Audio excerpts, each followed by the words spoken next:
আমরা ঢাকা বিশ্ববিদ্যালয়ে কিংবা বাংলাদেশের কোনো স্কুলে কলেজে আমরা যেমন মধুর সুরে গেয়ে উঠি আমার সোনার বাংলা, আমি তোমায় ভালোবাসি, আমরা চাই যে মাদ্রাসার শিক্ষার্থীরা একইভাবে আমাদের জাতীয় সঙ্গীত, আমাদের জাতীয় পতাকা, আমাদের 4 মূলনীতি, মুক্তিযোদ্ধাদের জয়ধ্বনি, আমাদের জয় বাংলা স্লোগানে আমাদের বাংলাদেশের প্রত্যেকটি শিক্ষা প্রতিষ্ঠান প্রকম্পিত থাকুক।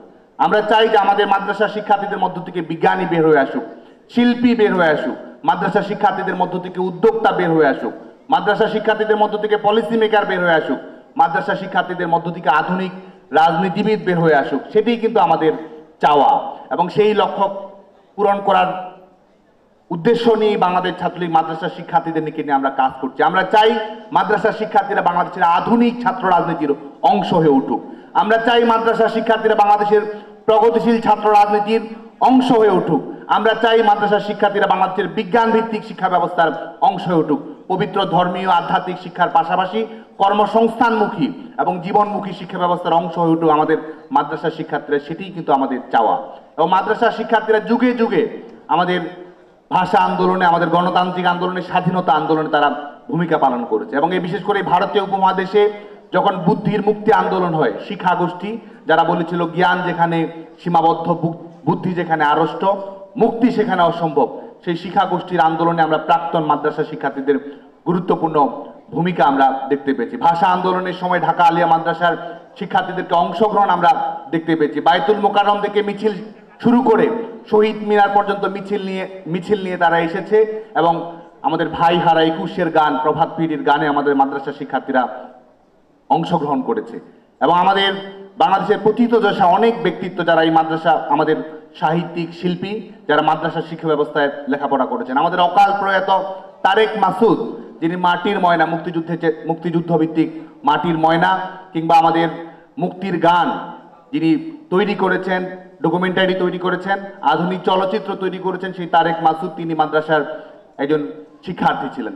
আনোয়ার পাশা, যিনি আমাদের রাইফেল রুটি আওরাত লিখেছেন, তিনি মাদ্রাসা শিক্ষা লাভ করেছেন। রাজা রামমোহন রায় তিনিও একসময় পাটনা মাদ্রাসায় লেখাপড়া করেছেন। আমাদের মাদ্রাসা অনেক শিক্ষার্থী যারা রয়েছেন, যারা আমাদের আধুনিক যে জীবনবোধ রয়েছে সেটি প্রদর্শন করার ক্ষেত্রে তারা গুরুত্বপূর্ণ ভূমিকা পালন করেছেন। আমাদের জাতির পিতা বঙ্গবন্ধু শেখ মুজিবুর রহমান আমাদের স্বাধীনতার পরে আমাদের যে ডক্টর কুদরতি খুদার শিক্ষা কমিশন গঠন করেন, ডক্টর কুদরতি খুদার শিক্ষা জীবনের একটি গুরুত্বপূর্ণ সময় এখানে অতিক্রম করেছেন। মাদ্রাসা শিক্ষায় শিক্ষিত হয়েও তারা কিন্তু আধুনিক বিজ্ঞান ভিত্তিক শিক্ষা ব্যবস্থায় নেতৃত্ব দিয়েছেন এবং গোটা বাংলাদেশকে তারা পথ দেখিয়েছেন। সে কারণে আমরা দৃঢ়ভাবে বিশ্বাস করি যে আমাদের মাদ্রাসা শিক্ষার্থী যারা রয়েছেন তারা আমাদের মেইন স্ট্রিমে অন্তর্ভুক্ত থাকবেন, মেইন স্ট্রিম এমপ্লয়মেন্টে তারা অন্তর্ভুক্ত থাকবেন, মেইন স্ট্রিম ইকোনমিতে তারা অন্তর্ভুক্ত থাকবেন, এবং কর্মসংস্থানের সুযোগ আমাদের মাদ্রাসা শিক্ষার্থীদের থাকবে। মাদ্রাসা শিক্ষার্থীদের সেই সুযোগটি যেন নিশ্চিত করা হয়, আমরা বাংলাদেশ ছাত্রলীগ আগামীতেও সেই জায়গা থেকে আমরা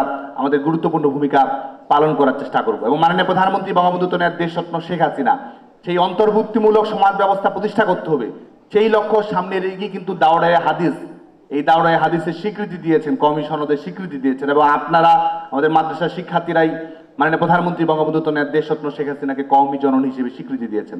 এবং এটির কারণ হচ্ছে যে আমরা বঙ্গবন্ধু কন্যা দেশরত্ন শেখ হাসিনার লক্ষ্য হচ্ছে সেটি যে আমাদের সমাজটি অন্তর্ভুক্তিমূলক হবে। আমাদের মাদ্রাসাগুলোতে আজকে কম্পিউটার ল্যাবের ব্যবস্থার সুযোগ করে দেওয়া হয়েছে। আমাদের মাদ্রাসাগুলোতে আমরা নিজেরা স্মার্ট এমপ্লয়মেন্টকে কেন্দ্র করার জন্য বিভিন্ন ধরনের কর্মসূচি মাদ্রাসাগুলোতে আমরা অবলম্বন করেছি। এবং বঙ্গবন্ধু কন্যা দেশরত্ন শেখ হাসিনা আমাদের আলিয়া মাদ্রাসাগুলোর লেখাপড়া যেন বিজ্ঞান ভিত্তিক হয়, আমাদের কওমি মাদ্রাসার শিক্ষার্থীরা যেন জীবনমুখী শিক্ষার সঙ্গে সম্পৃক্ত হতে পারে, সেই লক্ষ্যে বঙ্গবন্ধু কন্যা দেশরত্ন শেখ হাসিনা নানামুখী ভূমিকা পালন করেছেন। এবং মাদ্রাসা শিক্ষায় যারা লেখাপড়া করে আমরা জানি যে তারা অনেক সময় অনেক নেতিবাচক বাস্তবতা অতিক্রম করেই তারা লেখাপড়া করে। আর্থিক সীমাবদ্ধতা, পারিবারিক রক্ষণশীলতা অতিক্রম করেই তাদেরকে মাদ্রাসায় লেখাপড়া করতে হয়। বাংলাদেশ ছাত্রলীগের পক্ষ থেকে প্রথমবারের মতো আমরা মাদ্রাসা শিক্ষা বিষয়ক সম্পাদকীয় পদটি আমরা সংযোজন করেছি, কারণ আমরা একটি ইনক্লুসিভ সমাজ ব্যবস্থা চাই, আমরা একটি অন্তর্ভুক্তিমূলক সমাজ ব্যবস্থা চাই। এবং সেখানে স্কুলে পড়ুক, কলেজে পড়ুক, বিশ্ববিদ্যালয়ে পড়ুক, মাদ্রাসায় পড়ুক, পলিটেকনিক ইনস্টিটিউটে পড়ুক, সবাই যেন আমাদের সমাজের মূল ধারার সঙ্গে সম্পর্কিত থাকতে পারে। মাদ্রাসা শিক্ষার্থীর সমস্যা রয়েছে, সংকট রয়েছে, সম্ভাবনা রয়েছে, সেগুলো যেন আমরা জাতীয় পর্যায়ে তুলে ধরতে পারি।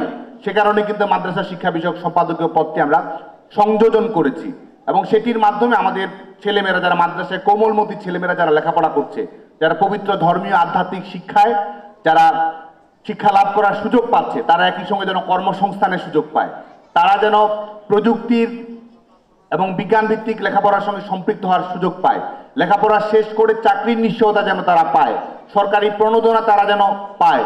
এবং মাদ্রাসা শিক্ষা পৃথিবীর বিভিন্ন দেশে যেভাবে হচ্ছে, যে ধরনের বিজ্ঞান ভিত্তিক শিক্ষা আজকে মাদ্রাসা শিক্ষার্থীরা লাভ করার সুযোগ পাচ্ছে, আমাদের ছেলেমেয়েরা যেন সেই সুযোগটুকু পায়, মাদ্রাসা শিক্ষার্থীরা যেন পিছিয়ে না থাকে, সেজন্যই কিন্তু আমরা বাংলাদেশ ছাত্রলীগের পক্ষ থেকে এই মাদ্রাসা শিক্ষা নিয়ে আমরা ধারাবাহিকভাবে আমরা কাজ করার চেষ্টা করছি। সে কারণে আমরা বক্তৃতা প্রতিযোগিতা করছি, তাদেরকে নিয়ে আমরা বই মেলে আসছি, সাংস্কৃতিক আয়োজন করার চেষ্টা করছি এবং আমাদের রাষ্ট্রীয় মূলনীতি যে রয়েছে সেই রাষ্ট্রীয় মূলনীতির